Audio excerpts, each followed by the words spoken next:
எவ்வளவு காலமாக இதெல்லாம் அவங்களுக்கு சொல்லி கொடுக்கணும். எங்க கிட்ட ஒரு வாய்ப்பை கொடுத்து பாருங்க. அவங்க சொல்லி சொல்லியே பண்ணதுக்கு இவ்வளவு காலமா பண்ணாதவங்க இப்ப பண்ண போறாங்களா? ஒரு முறை எங்களுக்கு வாய்ப்பு கொடுத்து பாருங்கள். ஒரு முறை, அதுக்கப்புறம் வேணாம் ஐயா. ஒரே ஒரு முறை எங்களுக்கு வாய்ப்பு கொடுத்து பாருங்க. இந்த தேர்தலில் யார் ஆட்சிக்கு வர வேண்டும் என்பதை விட யார் ஆட்சிக்கு வரக்கூடாது என்று முடிவு செய்யுங்கள். தமிழக மக்களே, யார் வரக்கூடாது, யார் வரக்கூடாது, அவ்வளவுதான். இன்னைக்கு தமிழ்நாட்டில் உள்ள அத்துணை இளைஞர்களும் சரி, பெண்களும் சரி, தாய்மார்களும் சரி, எல்லாவற்றுக்கும் மேல் விவசாயிகள் தமிழ்நாட்டில் இருக்கிற ஒட்டுமொத்த விவசாயிகள் கொந்தளிப்பாக கோபத்துடன் இருக்கின்றார்கள். கோபத்துடன் இருக்கின்றார்கள். வரட்டையா எலெக்ஷன், வரட்டையா காத்துட்டு இருக்கிறாங்க. விவசாயிகளுக்கு துரோகம் செய்த திமுக, பெண்களுக்கு துரோகம் செய்த திமுக.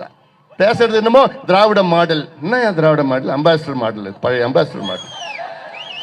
அம்பாசிடர் கார் ஏதாவது இருக்குதாப்போ? அவன் பார்த்து வீட்டில் பாலிஷ் பண்ணி சும்மா எக்ஸிபிஷன் வச்சிருக்கிறாங்க, அவ்வளோதான். ஓடுமா? ஒன்றுமே இல்லை.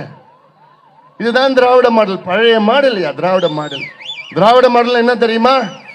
திராவிட மாடல் என்றால் தமிழ்நாட்டில் உள்ள இளைஞர்கள் மது இல்லாமல் இருக்க முடியாத ஒரு சூழல் தான் திராவிட மாடல்.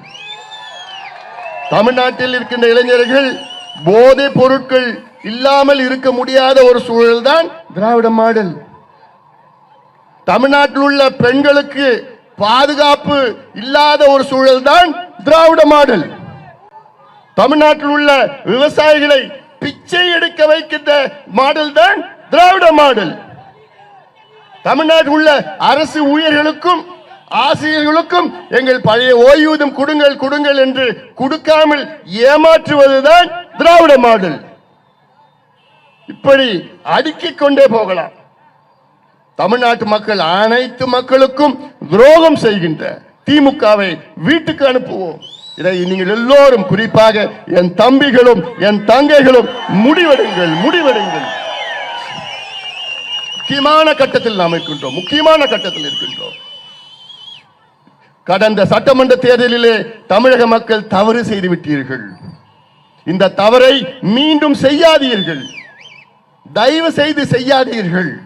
இந்த ஊழல் திமுக, மனசாட்சி இல்லாத ஒரு திமுக, சமூக நீதியின் விரோதி திமுக, சமூக நீதியின் துரோகி திமுக, சமூக நீதி பற்றி பேசுவதற்கு கூட தகுதி இல்லாத திமுகவை வீட்டுக்கு அனுப்புகின்ற காலம் நேரம் வந்துவிட்டது.